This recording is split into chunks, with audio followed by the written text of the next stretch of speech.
Hello दोस्तों, कैसे हैं आप सब। उम्मीद है आप सब जहां भी होंगे ठीक होंगे। अगर आप ये स्टोरी पहली बार सुन रहे हैं तो इसे पूरा समझने के लिए आपको इसका पिछला पार्ट जरूर देखना चाहिए। मधु जल्दबाजी में बोली और बाहर चली गई और सर्वेंट मधु को देखकर मुस्कुराई, क्योंकि सर्वेंट को मधु एक बच्ची ही लग रही थी। हमेशा एक छोटी बच्ची की तरह जिद करते हुए और खाना ना खाने के लिए जिद करना, यह आदत उसमें थी। मधु मंदिर आ गई। मंदिर में आकर भगवान के सामने हाथ जोड़कर खड़ी हुई। अपनी आंखें बंद कर मन ही मन बोली, हे भगवान, मुझे नहीं पता कि मोहित मुझे आज कहाँ ले जा रहे हैं, पर मैं मोहित को आज अपने प्यार का इजहार करना चाहती हूँ और मोहित को मैं बताना चाहती हूँ कि मैं उनसे कितना प्यार करती हूँ और उनका कब से इंतज़ार कर रही थी अपनी लाइफ में लाने के लिए। तो प्लीज़ आप मेरी मदद करना और मुझे हिम्मत देना कि मैं मोहित से ये सब बोल पाऊँ। मधु की आंखों में आंसू आ गए ये बोलते वक्त, और वो अपनी आंखें बंद किए हुए यही मिन्नत करने लगी कि वो मोहित से अपने प्यार का इजहार कर दे और उसका रिस्पॉन्स अच्छा हो। मतलब मोहित उसे भी यही कहे कि वो भी उससे प्यार करता है। मधु ने फिर अपनी आंखें खोली और एक बार फिर उसने अपना सिर झुकाया और अपने कदम पीछे लेते हुए बाहर की तरफ बढ़ने लगी। पर वो कुछ सोचकर फिर से अपने पैर आगे की तरफ बढ़ने लगी और वहीं पड़ी आरती की थाली में से अपनी एक उंगली से तिलक करने के लिए सिंदूर लेकर अपने माथे पर खुद से तिलक करके फिर बाहर आई। मधु अपनी कार के पास आई और फिर गहरी सांस लेकर खुद से बोली, हे भगवान, बस मुझे मोहित हाँ कह दे कि वो भी मुझसे प्यार करता है। बस मैं यही उम्मीद रखती हूँ आपसे। मधु ने पूरी रात और सुबह बस अपने मुंह से यही सब कहती रही कि मोहित हाँ कह दे। हालांकि वो कहीं ना कहीं जानती थी कि मोहित भी उसे पसंद करता है, पर वो श्योर नहीं थी। मोहित उससे प्यार भी करता है। इधर मोहित अपने कमरे में था और मोहित के लिए काफ़ी सारे सूट हैंगिंग रैक पर लटकाए हुए थे और मोहित के पास भोपाल का सबसे बड़ा डिजाइनर उसके पास खड़ा था और वो मोहित के सूट सेलेक्ट करने का वेट कर रहा था। वो डिजाइनर काफ़ी देर से वहाँ खड़ा खड़ा मोहित के जवाब का इंतज़ार कर रहा था और अब डिजाइनर के खड़े रहकर उसके पैर भी दर्द करने लगे थे और चक्कर भी आ रहे थे। पर मोहित था कि बस बार बार एक सूट को 15 से 20 बार देख चुका था, फिर भी उसने सूट सिलेक्ट नहीं किया अपने लिए। डिजाइनर थक हार कर बोला, मोहित सर, प्लीज़ आप बता सकते हैं कि आपको कौन सा सूट पसंद आया। मोहित ने कहा, मुझे इसमें से कोई सूट पसंद नहीं आया। फिर मोहित उस डिजाइनर के सामने देखते हुए बोला, एक काम करो, तुम मेरे लिए एक ऐसा सूट तैयार करो जिसमें मैं काफ़ी अच्छा दिखूं। डिजाइनर मुस्कुराया और फिर जवाब देते हुए बोला, मोहित, तुम पर तो सभी सूट में काफ़ी अच्छे दिखोगे।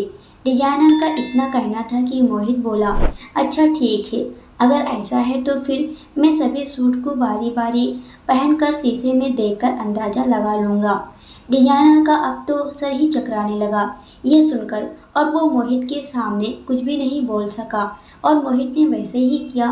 पीछे मुड़कर अपनी बैग देखता तो कभी अपनी बाहें, बस यही दोहराता रहा। वैसे मोहित पर ब्राउन कलर काफ़ी उभर के आ रहा था और वो काफ़ी अट्रैक्टिव लग रहा था। मोहित ने मिरर की मदद से पीछे की तरफ देखा और फिर डिजाइनर से पूछा, ये कैसा लग रहा है मुझ पर। डिजाइनर यही तो सुनना चाहता था और वो बिना देरी किए बोला, मोहित, तुम पर यह बेहद खूबसूरत लग रहा है।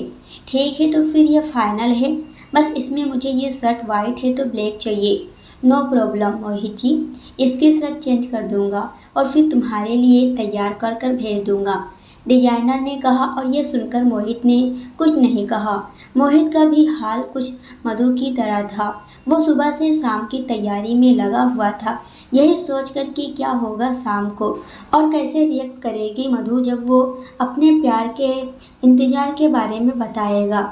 डिजाइनर वहाँ से काफ़ी तेज़ी से चला गया, यहाँ तक कि वो सारे सूट भी यही रख के जा चुका था और मोहित ने गहरी सांस ली। 12 बज गए थे। मोहित की काफ़ी सारी तैयारी बाकी थी।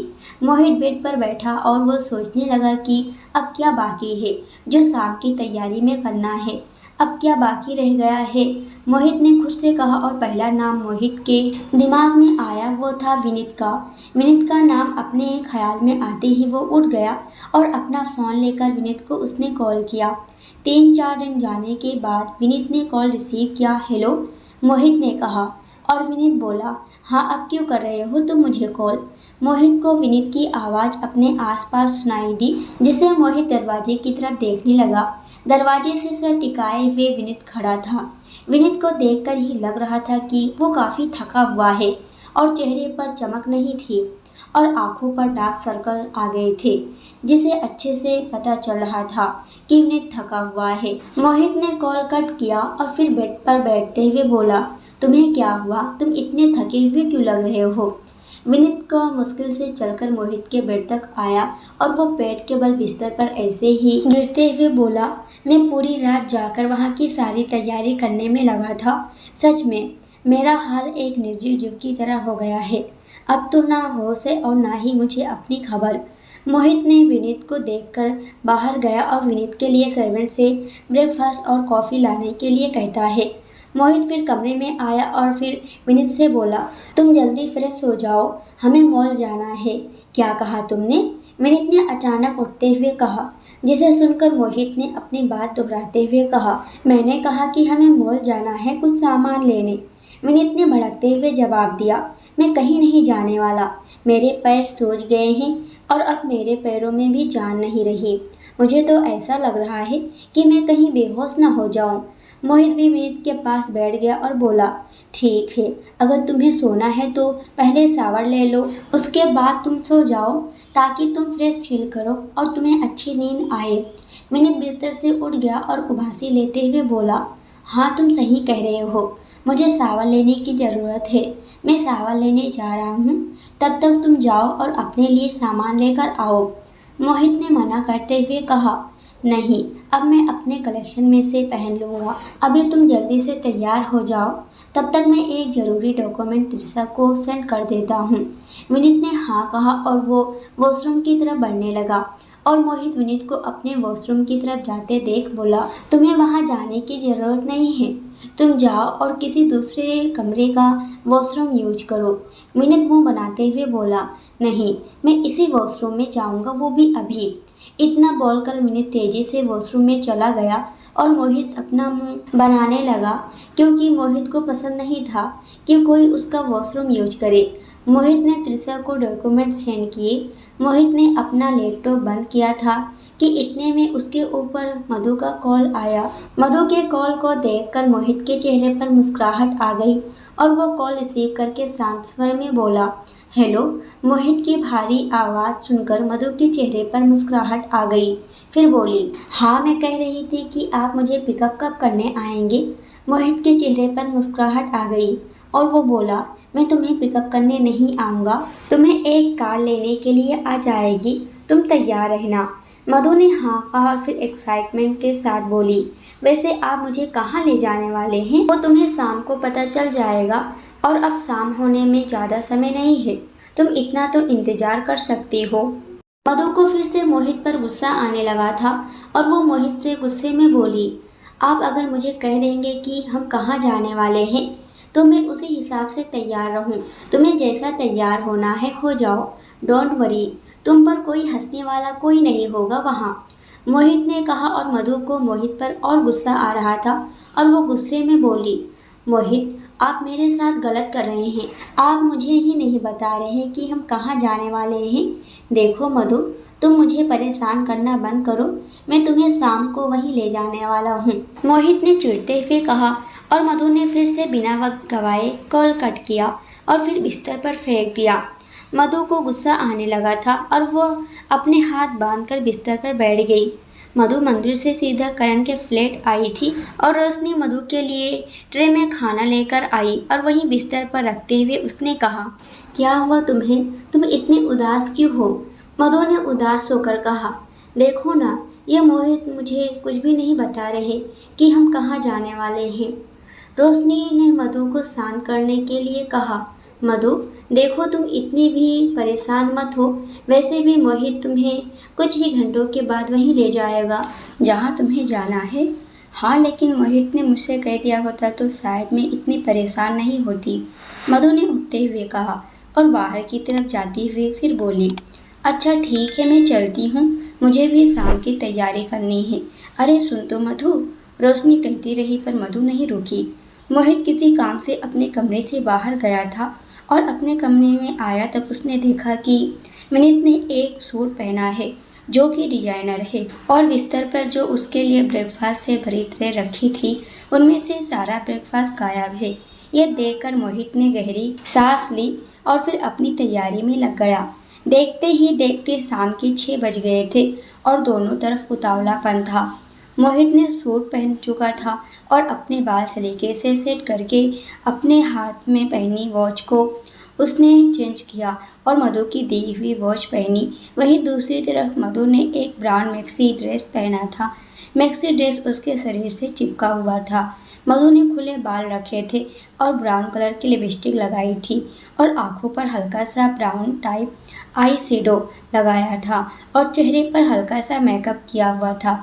वैसे तो मधु नेचुरली काफ़ी सुंदर थी पर हल्के से मेकअप करने से वो और खूबसूरत लगने लगी थी और वो मिरर में अपने आप को देखकर बोली, बस ये मेरा ज़्यादा मेकअप वाला चेहरा मोहित को पसंद आए। मधु ये सब कह रही थी कि तभी मधु के फ़ोन पर मैसेज आया और मधु ने बिना देरी किए अपना फ़ोन लिया और मैसेज पढ़ने लगी। 6 बजने में सिर्फ 5 मिनट कम है और तुम बाहर आकर वेट करो, बस तुम्हें कार लेने आ रही है ठीक 6 बजे। मधु का दिल ज़ोरों से धड़कने लगा था और वो बयां भी नहीं कर पा रही थी। वो अपने दिल में वो फील कर रही थी, खुशी और नर्वसनेस के मिले जुले भाव थे। मधु को घबराहट भी हो रही थी कि अब मोहित उसे कहाँ ले जाने वाला है और उससे क्या कहेगा। मधु ने अपना पर्स लिया और फिर धीमे कदमों के साथ बाहर की तरफ जाने लगी। पहले जितनी एक्साइटमेंट मधु के चेहरे पर थी वो अब नहीं थी। इसकी जगह पर घबराहट और आगे क्या होने वाला है यही सोचकर उसका बुरा हाल हो रहा था और वो कैसे मोहित से अपने प्यार का इजहार करेगी यही सोचकर वो बेचैन हुए जा रही थी। झील शाम हो गई थी और यहाँ का माहौल काफ़ी शांत था क्योंकि ये झील कल से बंद था इसलिए, और मोहित ने पूरा झील बुक किया था। ठीक झील के पास एक खूबसूरत सा डाइनिंग टेबल था और उस टेबल को वाइट और मैरून फूलों से डेकोरेट किया था। डिनर पहले से वहाँ रखा था और टेबल पर बुझे हुए कैंडल थे जो कि जलाना बाकी था। मोहित पहले ही आ गया था। मोहित के चेहरे पर हल्की सी स्माइल थी जो उसकी खुशी का अंदाज़ा लगा सकते थे वो कितना खुश है। मोहित के हाथ में लाइटर था, उसने लाइटर को जलाया और कैंडल की तरफ बढ़ा दिया। वैसे तो झील के पास काफ़ी सारी खूबसूरत चीज़ें थी जो कि वहाँ की खूबसूरती को बढ़ावा दे रही थी और मोहित के कैंडल जलाने के बाद वहाँ का माहौल काफ़ी रोमांटिक हो गया था।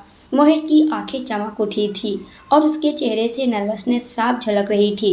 यही सोचकर कि आगे क्या होगा, मोहित कुछ पल वहीं घूमता रहा।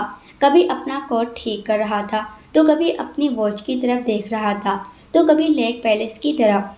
लेक पैलेस दूर से काफ़ी सुंदर लग रहा था, ऐसा जैसे कि उसे अपनी नज़र हटा पाना मुश्किल था। शाम के 6:40 गुजर गए थे पर अभी तक मधु कार में बैठी नहीं थी। मोहित को ड्राइवर पल पल की खबर दे रहा था कि मधु कार में नहीं बैठी है। मोहित ने पहले सोचा था कि शायद मधु को तैयार होने में वक्त लग रहा होगा पर मधु 40 मिनट से नहीं आई।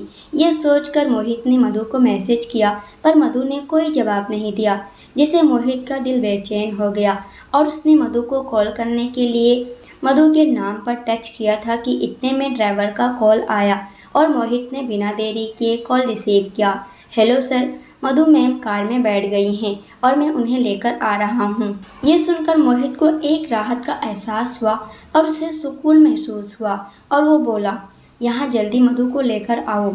ये सुनकर ड्राइवर ने यस सर कहा और मोहित ने कॉल कट कर दिया। मोहित हर बढ़ती गुजरती मिनट गिन रहा था और यहाँ मधु को आने में कम से कम 1 घंटा तो लग ही सकते थे।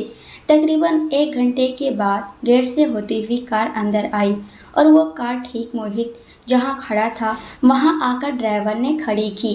मोहित जो कि बेसब्री से इंतज़ार कर रहा था मधु के यहाँ आने का, मोहित ने ड्राइवर को काफ़ी कॉल किए थे और परेशान कर दिया था। मोहित को सुकून महसूस हुआ जब उसने वहां कार को देखा था और वो बिना देरी किए आगे बढ़कर कार का दरवाज़ा खोला। मधु जो कि कार का दरवाज़ा खोलकर बाहर निकलने वाली थी, वो दरवाज़ा खुलने से सामने की तरफ देखती है और उसकी नज़र अचानक मोहित की नज़रों से जा मिली। मोहित मधु को भी ब्राउन कलर की मैक्सी ड्रेस पहने हुए देखकर और मधु का पूरा लुक देखकर वो मानो कुछ पल के लिए अपनी नज़रें हटा नहीं पा रहा था और मधु मोहित के इस तरह देखने से वो अपनी नज़र इधर उधर फिराने लगी। फिर मोहित ने अपना हाथ आगे बढ़ाया, जिसे देखकर मधु के चेहरे पर एक फीकी स्माइल आ गई और वो अपना हाथ मोहित के हाथ पर अपना सहारा लेकर बाहर निकलने लगी। और मोहित ने मधु को बाहर निकलते हुए पूछा, तुम्हें आने में इतनी देर क्यों लगी? मुझे कुछ काम था और ज़्यादा वक्त मेरा तैयार होने में निकल गया, मधु ने धीमी आवाज़ में कहा। मोहित ने फिर उससे पूछा, तो फिर तुम अपना कॉलेज ही क्यों नहीं कर रही थी? मैं अपना फ़ोन घर भूल कर आई हूँ, मधु ने जवाब दिया। यह सुनकर मोहित कुछ पल खामोशी से मधु की तरफ देखने लगा। मोहित के दिमाग में एक बात की, मधु इतना उदास क्यों? वो खुशी, वो उतावलापन क्यों नहीं है? फिर अपने दिमाग को झटकता, फिर उसे अपने साथ ले जाते हुए बोला, ओके अब तो तुम यहाँ आ गई हो, मुझे अब फिक्र नहीं है। मधु हल्के से मुस्कुरा उठी और उसकी नज़र सामने की तरफ गई और उसके कदम वहीं रुक गए। मधु झील के पास की खूबसूरती से सजाया हुआ डाइनिंग टेबल पर गई और कुछ पल वहीं निहारती रही। फिर वो मोहित की तरफ देखकर धीमी आवाज़ में बोली, ये सब आपने अरेंज किया है यहाँ? मोहित मुस्कुराया, फिर अपना सिर हाँ में हिलाते हुए जवाब दिया, ये मैंने सब तुम्हारे लिए किया है। मोहित फिर मधु को लेकर टेबल की तरफ आया और मधु के लिए उसने चेयर खींची। मधु खामोशी से चेयर पर बैठ गई। दोनों के बीच एक अजीब सी खामोशी छाई हुई थी। फिर मोहित मधु के लिए खाना सर्व करते हुए बोला, मधु तुम इतनी खामोश क्यों हो? मधु जो कि वहाँ की साज सजावट देखकर अपनी नज़रें वहीं से नहीं हटा पा रही थी, वो मोहित की तरफ देखकर मुस्कुराते हुए बोली, नहीं तो मैं तो यहाँ की सजावट को देख रही थी और मैं आपसे पूछना चाहती थी कि ये झील तो 6 बजे के बाद बंद हो जाता है ना, फिर ये अब तक कैसे चालू है? और अगर चालू है तो फिर यहाँ कोई और क्यों नहीं दिखाई दे रहा? मोहित मुस्कुराया, फिर वो अपना कांपता हुआ हाथ आगे बढ़ाकर मधु के हाथ को अपने दोनों हाथों से थामता हुआ धीमी मध्यम आवाज़ में बोला, ये सब तुम्हारे लिए है, किसी और के लिए नहीं। तुम किसी और के बारे में क्यों सोच रही हो? ये सब तुम्हारे लिए है, तुम हम दोनों के बारे में सोचो। मधु की गहरी काली आंखें मोहित की तरफ से हट नहीं रही थी और वो गहरी सांस लेकर अपनी नज़र इधर उधर फिराती हुई बोली, थैंक यू। मोहित ने खाने की सारी डिश मधु की फेवरेट बनवाई हुई थी, वो भी सबसे बेस्ट लेक पैलेस के शेफ के पास, और मधु के लिए खाना मोहित ने सर्व किया। मधु वहाँ खामोशी से बैठी रही थी और मोहित को बस निहारे जा रही थी। दोनों ने साथ में खाना खाया। उसके बाद वो दोनों झील के किनारे खड़े हो गए और दूर से लेक पैलेस की खूबसूरती को निहारने लगी। और मोहित बार बार अपनी वॉच की तरफ देख रहा था, मानो उसे एक सही टाइम की ज़रूरत हो। अचानक से मोहित के चेहरे पर मुस्कुराहट आ गई और उसने मधु का हाथ पकड़ लिया। उसके बाद मधु को अपने साथ ले जाते हुए बोला, मधु तुम चलो मेरे साथ। मधु भी मोहित के पीछे चलते हुए बोली, कहाँ ले जा रहे हैं आप मुझे? तुम बस खामोशी से मेरे साथ चलना जारी रखो, बिना कोई भी बात किए। मधु मोहित के चेहरे की खुशी देखकर कोई अंदाज़ा नहीं लगा पा रही थी कि मोहित इतना खुश क्यों है और वो कहाँ ले जा रहा है, पर उसने मोहित के कहने पर कोई सवाल नहीं किया और उसके पीछे जाने लगी। मोहित एक जगह पर जाकर खड़ा हो गया और मधु भी उसके पास खड़ी हो गई। जब मधु की नज़र सामने गई तब उसकी नज़र हट नहीं रही थी सामने से और वो एकटक वहीं देख रही थी। मधु तब तक अपनी नज़रें सामने से नहीं हटाई थी जब तक उसे अपनी आंखों में जलन होने का एहसास नहीं हुआ और वो अपनी आंखें बार बार मीचती हुई, इसलिए उसने बिना मोहित की तरफ मोड़े कहा, ये सब आपने मेरे लिए किया है?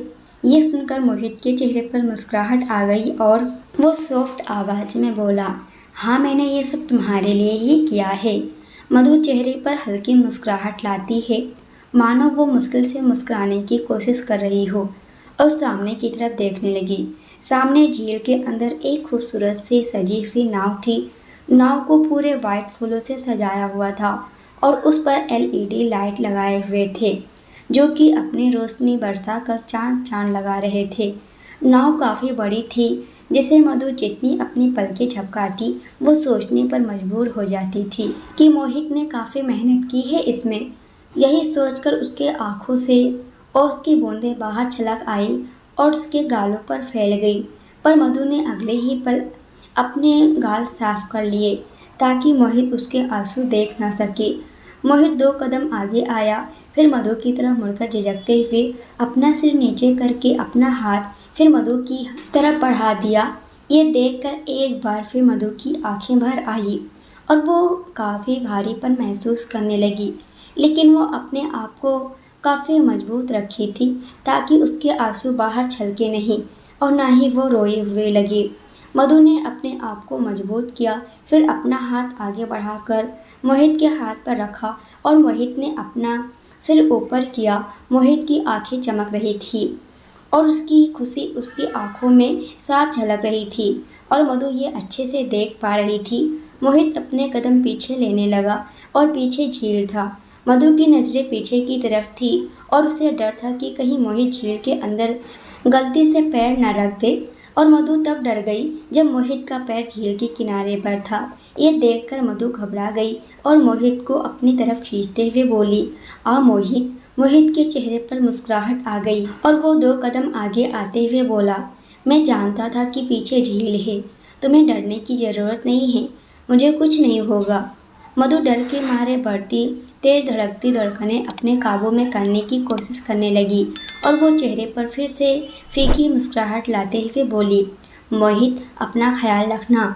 मोहित ने मधु की बात पर ज़्यादा ध्यान नहीं दिया और फिर मधु को अपने साथ नाव की तरफ ले जाने लगा। मधु की चमकती हुई आंखें नम दिखाई दे रही थी और काफ़ी कुछ बयां कर रही थी, पर इस वक्त मोहित के चेहरे पर मधु को सब कुछ सच बताने की खुशी थी, इसलिए वो ये नहीं देख पाया था। मोहित मधु को नाव में ले आया। नाव के अंदर भी काफ़ी कुछ अरेंज किया था जिसे देखकर मधु चारों तरफ देख रही थी और उसका दिल मानो भर आया था ये सब देखकर। और मोहित मधु के करीब जाकर उसके कान में धीमी आवाज़ में बोला, तुम्हें मेरा ये सरप्राइज़ पसंद तो आया ना। मधु मोहित के इतने करीब आने से चौंक गई और थोड़ी दूर होने लगी, पर मोहित ने मधु का हाथ पकड़ा था और मधु को अपने करीब करते हुए बोला, मैं तुम्हें अपने से दूर नहीं जाने दूंगा। मधु खामोश रही। उसके बाद मोहित मधु को अपने साथ ले जाते हुए बोला, क्या तुम्हें खाने में कुछ चाहिए। मधु ने नहीं में जवाब दिया। मोहित मधु को नाव के किनारे ले आया और दोनों किनारे पर खड़े वहाँ के चारों तरफ खूबसूरत किनारों को देखने लगी। वहाँ से झील की खूबसूरती और ऊपर से उस नाव को खूबसूरती से बनाया था जिसे देखकर मधु अपनी नज़रें चाहकर भी नहीं हटा पा रही थी और नाव अचानक से चलने लगी जिसे मधु को डर लगने लगा और उसने मोहित की बाहें अपने दोनों हाथों से पकड़ ली और मोहित मधु को डरी हुई देखकर बोला, तुम्हें डरने की ज़रूरत नहीं है, मैं हूँ तुम्हारे साथ। यह नाव बस झील के बीच में जाकर रुक जाएगी। ये सुनकर मधु मोहित से ना समझे में पूछने लगी, ये नाव क्यों बीच में जाकर रुक जाएगी। मोहित मुस्कुराया और फिर उसने जवाब दिया, ये तो तुम्हें वहाँ जाकर पता चलेगा। मधु ने कुछ नहीं कहा। फिर मोहित बोला, वैसे तुम आज इतनी शांत क्यों हो और तुम चेहरे से इतनी थकी हुई क्यों लग रही हो, वरना तो 2 दिन से तुमने मुझे कॉल करके परेशान कर दिया था कि कहाँ ले जा रहे हैं आप, और आज हम यहाँ हैं और तुम शांत हो। मोहित ने ये इसलिए कहा क्योंकि मोहित को मधु काफ़ी थकी हुई लग रही थी और किसी सोच में डूबी हुई भी। और मधु मुस्कुराते हुए बोली, नहीं, आपको शायद गलतफहमी हुई होगी, मैं ठीक हूँ, मैं इस झील को देखकर इतनी शांत हूँ और ऐसी कोई बात नहीं है। मोहित ने मधु से कोई बहस नहीं की और मधु की बात को मानते हुए बोला, ठीक है, अगर तुम कहती हो तो मैं तुम्हारी बात को मानता हूँ, पर मुझे तुम्हें देखकर नहीं लगता कि तुम खुश नज़र आ रही हो। ये देखकर मधु ने जवाब देते हुए कहा, नहीं, आपको सच में गलतफहमी हुई है। ये सुनकर मोहित कोई जवाब दे पाता इससे पहले नाव झील के बीच आकर रुक गई और मोहित का पूरा ध्यान नाव के रुकने पर था। मोहित के चेहरे पर खुशी छा गई और वो अपने मन ही मन सोचने लगा, क्या मुझे अब मधु को पहले प्रपोज कर देना चाहिए या फिर मुझे मधु को सच बता देना चाहिए? मोहित के दिमाग में ये दो ख्याल चल रहे थे कि मधु को सच पहले बताना चाहिए या फिर उसे अपने प्यार का इजहार करना चाहिए। मोहित अपने साथ डायरी भी लेकर आया था जो कि छाया की थी, और यह सोचकर मोहित इतना तो जान गया था कि मधु छाया की सच्चाई जानेगी तब भी शायद ठीक नहीं फील करेगी, और हो सकता है कि मधु को अच्छा ना लगे और वो खुशी नहीं रहेगी उसके चेहरे पर जो होनी चाहिए। यही सोचकर मोहित ने डिसाइड किया कि पहले वो मधु को अपने प्यार का इजहार करेगा। मोहित अपने आप को तैयार करने लगा मधु को अपने प्यार का इजहार करने के लिए। कुछ वक्त अपने आप को उसने बोलने के लिए अपनी बात मन ही मन दोहराई और फिर मधु के शोल्डर पर अपना हाथ रखते हुए बोला, मधु। मधु जो कि अपनी नजरें इधर उधर घुमा रही थी, वो मोहित की आवाज़ सुनकर मोहित की तरफ मुड़ गई और मोहित ने उसे पकड़कर मधु के माथे पर चूम लिया, फिर घुटनों के बल बैठ गया और उसने डायमंड रिंग निकाली और मधु के सामने की, और मोहित ने अपनी भारी आवाज़ को सॉफ्ट बनाते हुए कहना जारी किया, मैं जानता हूँ कि मैंने शुरुआत में तुम्हारे साथ गलत किया और मैं उसके लिए तुमसे आज माफ़ी मांगना चाहता हूँ, और मैं तुम्हारे साथ अपना सब बिताया अतीत भूलकर तुम्हारे साथ एक नए तरीके से ज़िंदगी बिताना चाहता हूँ। तो क्या तुम मेरे साथ चलने के लिए तैयार हो? मधु उस रिंग को एक पल के लिए देखती रही और उसके हाथ अपने ड्रेस पर मजबूत होते जा रहे थे। इस वक्त उसका दिल मानो बाहर आने के लिए मचल रहा था और वो बिना हिले डुले स्थिर खड़ी रही। और मोहित ने फिर कहा, तुमने मुझे एक मौका दिया था अपने रिश्ते को आगे बढ़ाने के लिए, तो क्या तुम मेरे साथ आगे चलने के लिए तैयार हो? मधु फिर भी खामोश रही और एक टक उस रिंग की तरफ घूरने लगी और मोहित ने फिर कहना जारी किया, और तुम्हें पता है हम दोनों के साथ हुए आज 1 साल पूरा हुआ, तो देखा जाए हम दोनों को साथ रहे 1 साल हो गया, और अब मुझे लगता है कि हमें अपनी ज़िंदगी की शुरुआत कर देनी चाहिए। मोहित के ओठ आगे कुछ बोलने के लिए हिचकिचाने लगी और वो अपने आंखें बंद करके अपने माथे को दूसरे हाथ से सहलाते हुए अपनी बात पूरी करते हुए बोला, मैं तुमसे प्यार। मोहित अपनी बात पूरी भी नहीं कर पाया था कि मधु ने मोहित के हाथ से रिंग ली और झील की तरफ फेंकते हुए बोली, मोहित, मैंने आपको ये नहीं कहा था कि मैं आपके साथ ज़िंदगी बिताऊंगी। मैंने आपसे ये कहा था कि मैं हमारे रिश्ते को एक मौका दूंगी, और अगर मैं आपके साथ रह नहीं पाई तो मैं आपसे तलाक लूँगी। मोहित तो शॉक्ड हो गया था जब मधु ने उसके रिंग को झील में फेंक दिया था, और मोहित मधु के ये सब बोलने की उम्मीद नहीं रख रहा था। वो ऐसे बैठा रहा और मधु की बात सुनता रहा, और मधु आगे बोलना जारी रखते हुए बोली, मोहित, मैं आपके साथ नहीं रह सकती। मैंने काफ़ी कोशिश की आपको अपना बनाने की, पर मैं आपको अपना एक अच्छा दोस्त मानने के सिवा कुछ नहीं कर सकी। मोहित की आंखें मधु की बातें सुनकर ठंडी पड़ने लगी और उसका दिल मानो कोई चाकू से वार करके तोड़ रहा हो।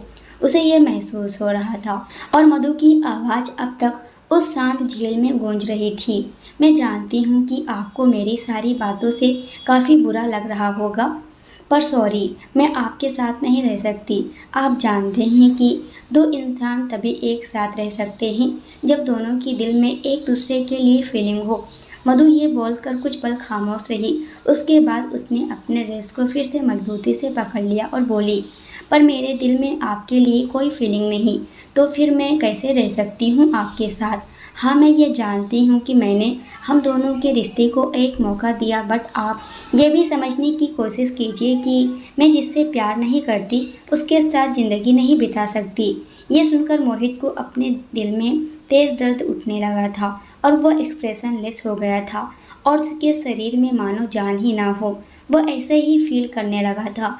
मोहित के शरीर में इतनी भी हिम्मत नहीं थी कि वो मधु की बात का कोई जवाब दे सके, और वो बिना हिले डुले एक ही जगह पर बैठा रहा, और मधु ने अपने आप को मजबूत बनाया था।